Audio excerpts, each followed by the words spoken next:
Good morning students. मैं S के पाठक एक बार पुनः आप लोगों के इस ग्रुप में इंग्लिश प्रोज का पहला लेसन एक गर्ल विद ए बास्केट को लेकर प्रस्तुत हुआ हूँ।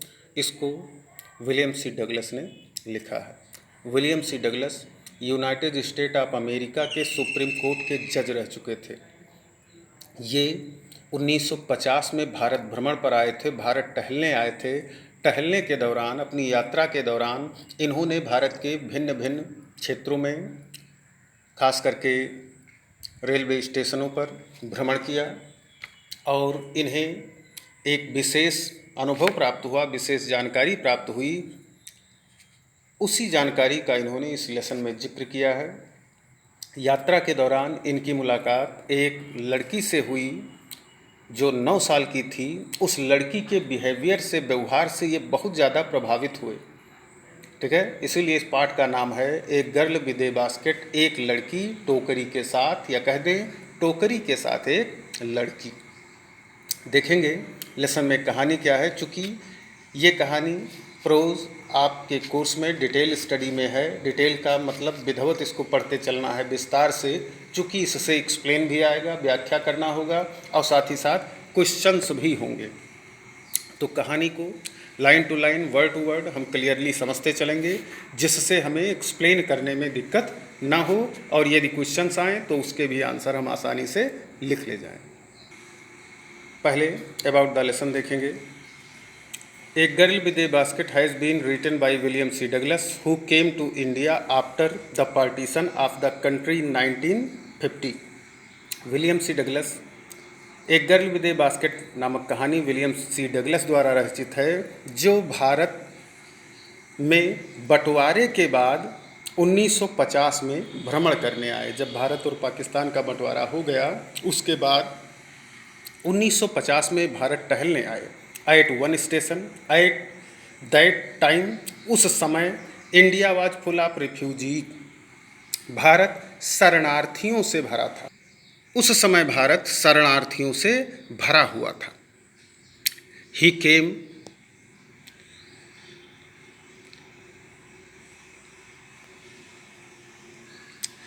हु केम टू इंडिया, हाँ ये तो हो गया। एट दैट टाइम, उस समय India was full of, Bharat भरा हुआ था रिफ्यूजी लोगों से, शरणार्थी लोगों से। हु वेयर ड्राइवन अवे, जो भाग आए थे, भगा दिए गए थे। बाई द कम्युनल फैनाटिज्म, फैनाटिज्म माने कह दें उन्माद, पागलपंता, धार्मिक सांप्रदायिक उन्माद के कारण, सांप्रदायिक दंगों के डर के कारण वहाँ से आप पाकिस्तान से भाग आए थे, चले आए थे। He had a unique experience, उन्हें एक अनोखी जानकारी प्राप्त हुई। At one station, one of the railway station, एक रेलवे स्टेशन पर इन्हें एक विशेष प्रकार की जानकारी, विशेष प्रकार का अनुभव प्राप्त हुआ। हुआ क्या? Many refugee children were selling small article like basket and fans, बहुत से शरणार्थी बच्चे छोटी छोटी वस्तुएं जैसे कि टोकरियां और पंखे बेच रहे थे। ठीक है, एक स्टेशन पर इन्हें शरणार्थी बच्चे मिले जो छोटे वस्तुओं को बेच रहे थे, जैसे कि टोकरियां और पंखे। ही वॉज इम्प्रेस्ड, वो प्रभावित हो गए। With a little girl of 9 साल की एक छोटी लड़की से बहुत ज़्यादा प्रभावित हुए। दिस एसे, ये कहानी, ये निबंध, इज द रिकलेक्शन, एक संग्रह है ऑफ हिज वैल्यूएबल एक्सपीरियंसेस, इनके अनोखे या कह दें अनमोल अनुभवों का यह एक संग्रह है, इनकी अनोखी जानकारी का यह एक संग्रह है। इसमें इन्होंने चीज़ों को क्लियरली बताया है कि क्या इन्होंने देखा, क्या जानकारी इनको भारत में मिली। ठीक है, तो देखेंगे मूल टेक्स्ट, जो मूल पाठ है आपका। लेखक कहते हैं कि I had left new Delhi for Himalayas, मैं हिमालय जाने के लिए नई दिल्ली को छोड़ चुका था।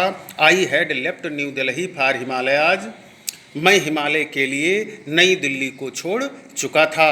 I was going as far as Bareilly, मैं बरेली जा रहा था। बाई ट्रेन, ट्रेन के द्वारा। एंड देन और तब बाई कार से जाता टू रानीखेत। रानीखेत नामक स्थान पर मैं कार से जाता। अब रानीखेत की व्याख्या दी गई कि रानीखेत था क्या। Ranikhet an old British army hill station, एक पुरानी अंग्रेजी सेना की छावनी थी, लोकेटेड जो स्थापित थी, स्थित थी on A 6000 foot range, 6000 foot के पर्वतमाला पर के टीले पर ये स्थित थी। और इसके अपोजिट साइड में opposite A 120 miles stretch of snow capped Himalayas, और इसके विपरीत दिशा में दूसरी दिशा में 120 मील पसरा बर्फ से ढका हुआ हिमालय था। रानीखेत एक पुरानी ब्रिटिश सेना की छावनी थी जो 6000 फीट के पर्वतमाला पर स्थित थी। इसके विपरीत दिशा में 120 मील पसरा बर्फ से ढका हुआ हिमालय था। ठीक, आगे देखेंगे। द ट्रेन वाज स्लो, गाड़ी धीमी थी, एंड इट स्टॉप्ड, और ये रुक जाया करती थी, at all the way stations, रास्ते में पड़ने वाले सभी स्टेशनों पर वो गाड़ी रुक जाया करती थी।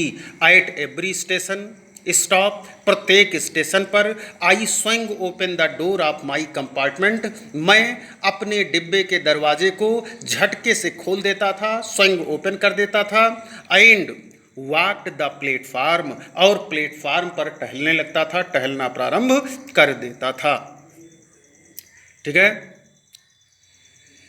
मैं हिमालय जाने के लिए दिल्ली से रवाना हो चुका था। मैं बरेली तक ट्रेन से जाता और फिर बरेली से रानीखेत तक कार से जाता। रानीखेत एक पुरानी अंग्रेजी सेना की छावनी थी जो 6000 फीट के पर्वतमाला पर स्थित थी। इसकी विपरीत दिशा में 120 मील पसरा बर्फ से ढका हुआ हिमालय पर्वत था। गाड़ी बहुत धीमी थी और यह रास्ते में पड़ने वाले हर स्टेशन पर रुक जाया करती थी। मैं हर एक स्टेशन पर अपने डिब्बे के दरवाजे को झटके से खोल देता था और प्लेटफार्म पर टहलने लगता था। आगे देखेंगे। The platforms were packed with people, platform जो थे, जो स्टेशन थे, वर पैक्ड, वो भरे थे, विद द पीपल, लोगों से। कैसे लोग थे? Sikh, Muslims, Hindus, soldiers, merchants, priest, porters, beggars, hawker. ये तरह तरह के व्यवसाय से संबंधित लोग, तरह तरह के धर्म से संबंधित लोग वहाँ पर थे, स्टेशन पर थे। लेखक ने जब उनको देखा तो वो बता रहा है कि किस तरह के लोग थे, किस समुदाय के लोग थे। सिख थे, मुस्लिम थे, हिंदूस थे, सैनिक लोग थे, व्यापारी गण थे, पुजारी गण थे, कुली थे, भिखारी थे और फेरी वाले थे जो चीज़ों को बेचते रहते हैं, डिब्बे से डिब्बे तक जाकर बेचते रहते हैं। इस तरह के तरह तरह व्यवसाय से संबंधित लोग वहाँ पर मौजूद थे। आगे लेखक बता रहा है कि almost every one was barefoot, लगभग सभी लोग नंगे पांव थे। एंड ड्रेस्ड, और कपड़ा पहने थे, in loose white garment, loose माने ढीले ढाले, व्हाइट माने सफ़ेद, गारमेंट माने पोशाक, और वह ढीले ढाले सफ़ेद पोशाक धारण किए हुए थे। आई वुड आस्क, मैंने बातें की, एट लीस्ट 3 पीपल, कम से कम 3 लोगों से, before I could find one, इससे पहले कि मुझे एक मिल जाए, हु स्पोक इंग्लिश, जो इंग्लिश बोल सकता हो।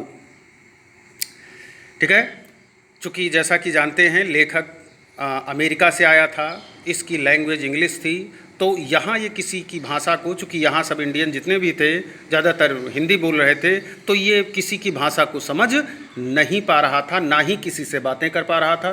तो इसने 3 व्यक्तियों से बातें की और उनमें से एक इसे ऐसा मिल गया जो अंग्रेजी बोल सकता था। तो दोनों ने किया क्या? We would talk world affairs, हमने संसार के संबंधों के बारे में बातें की। एंड एवरी मेजर टॉपिक, और प्रत्येक मुख्य बिंदु पर बातें की। ठीक है, तत्कालीन घटनाओं पर बातें की। The news of the day, उस दिन प्रोड्यूस्ड, उस दिन के समाचार पर भी हम लोगों ने बातें की। इन दिस वे, इस प्रकार से I was trying to get a feel, मैं एक एहसास पाने का प्रयास कर रहा था, of the pulse of the nation, राष्ट्र की नाड़ी को का एहसास प्राप्त करने का प्रयास कर रहा था। अर्थात इस तरह से लेखक जांच रहा था कि क्या इस देश के लोग देश के प्रति एक्टिव हैं या नहीं हैं, राष्ट्र के प्रति, अपने देश के प्रति ये कैसी भावना, कैसा विचार रखते हैं। इन सारी चीज़ों को वो जांच रहा था, उनसे बातें करके भिन्न भिन्न मुद्दों पर। आगे लिखा है चेकिंग ओपिनियंस, चेकिंग जांच रहा था, क्या जांच रहा था? ओपिनियन, विचारधाराओं को जांच रहा था, अगेंस्ट ऑफिशियल एटीट्यूड, दफ्तरीय रवैये के प्रति, दफ्तरीय कार्य के प्रति, सरकार की नीतियों के प्रति, एंड रिपोर्ट्स और अभिलेखों के प्रति, रिपोर्ट्स जो हैं उनके प्रति और सरकार के नीतियों के प्रति लोगों की विचारधाराओं को वो जांच रहा था, उनसे भिन्न भिन्न मुद्दों पर बातें करके। ठीक है, लेखक भारत भ्रमण करने आया था। अपनी यात्रा के दौरान ये हर एक स्टेशन पर उतरकर टहलने लगता था और लोगों से बातें करने लगता था। इस तरह से वो नागरिक के अंदर देश के प्रति कैसी विचारधाराएं हैं, कैसी सोच है का पता लगा रहा था, का निरीक्षण कर रहा था। आगे देखेंगे।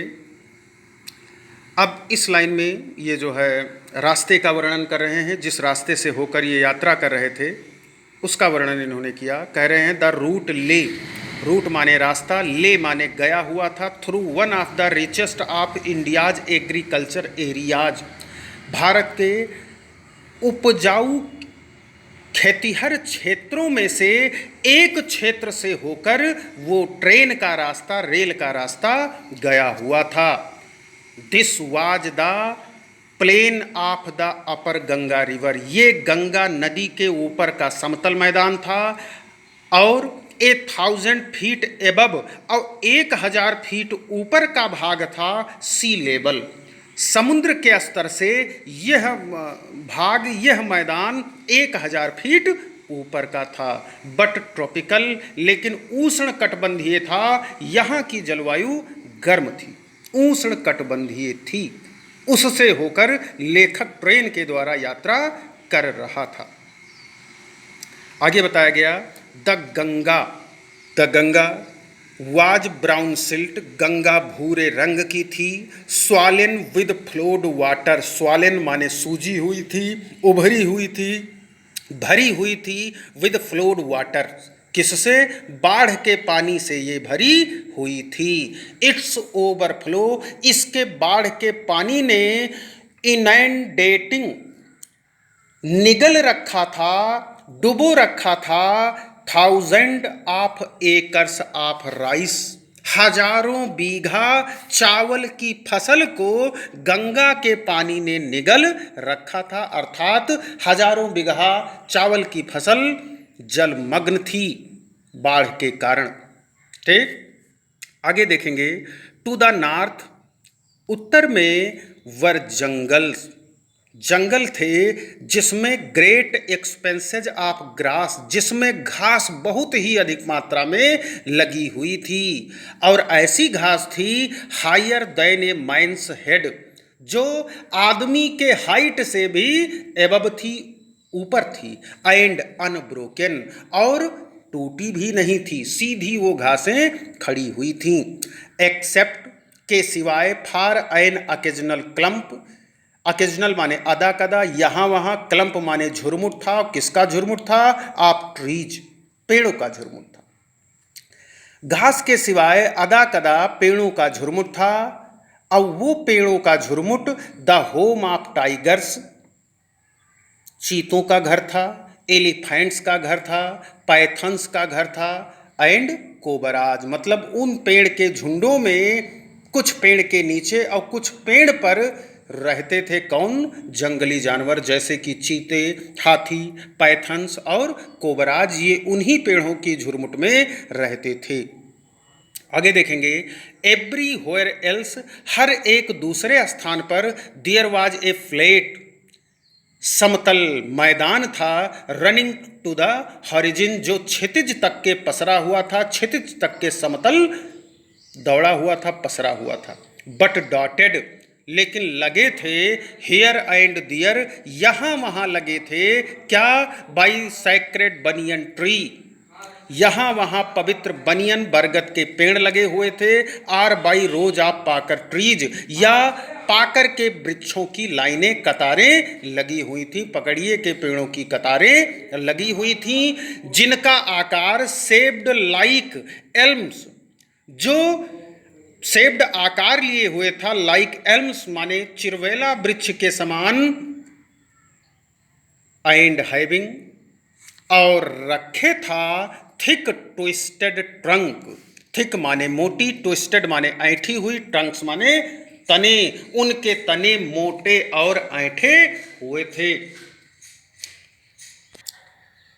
कुछ दूरी पर अदा कदा जो है बनियन बरगद के, पवित्र बरगद और पकड़िए के वृक्षों की कतारें लगी हुई थीं, जो आकृति में मोटी और ऐंठी हुई थी, या कह दें जिनके तने मोटे और ऐंठे हुए थे। आगे देखेंगे, hot humid air was moving, गर्म नम हवा वाज मूविंग, चल रही थी, in from the south west, दक्षिण से पश्चिम की दिशा की तरफ गर्म नम हवा बह रही थी। आगे देखेंगे, मंकीज, जो बंदर मिले, सम ऑफ देम मदर, उनमें से कुछ जो बंदरियां थीं, विद बेबीज, बच्चों के साथ, क्लिंगिंग टू देम, उनको चिपकाए हुए थी, एंड राइडिंग अंडरनीथ, और जो नीचे चिपके यात्रा कर रहे थे, सवारी कर रहे थे, उन बच्चों सहित बंदरियां स्वयं आप कूद आई, द ट्रीज, स्वयं आप ट्रीज, पेड़ों से कूद आई, और कहाँ कूदी? एट द स्टेशंस, स्टेशन पर कूद आई, लुकिंग फॉर फूड, काहे के लिए? भोजन की तलाश में। द विलेज, गांव, वी पास्ड, जिससे हम होकर गुजरे, हैड वॉल्स, उनकी दीवालें थीं, मेड ऑफ मड, कीचड़ की बनी हुई, जिसमें mix with water and cow dung, जिसमें पानी और गोबर मिला हुआ था। अर्थात लेखक जिस गांव से होकर गुजरा, उस गांव के घर की दीवारें मिट्टी, या कह दें कीचड़ और गोबर और पानी के मिश्रण से बनी हुई थी, से बनाई गई थी। आगे देखेंगे, दियर पीक्ड रूफ, उनके नुकीले छत, मतलब दीवालों के ऊपर जो छत बने थे वो नुकीले थे, वेयर थैज, छप्पर के थे, ठीक है, उनके नुकीले छत छपरैले थे। अब छपरा क्या है उसका वर्णन किया गया, bundle of grass tied to bamboo poles, घास के बंडल, घास के पूरे बांस के लट्ठों से बांधे गए थे।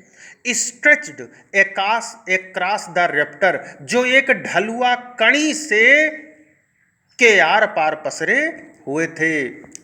घास के पूरे, घास के बंडल बांस के पोलों से, बांस के लट्ठों से बांधे गए थे, और वो बांस के लट्ठे ढलुआ कड़ी पर पसरे हुए थे, पसारे गए थे। और उन छप्परों के ऊपर क्या था?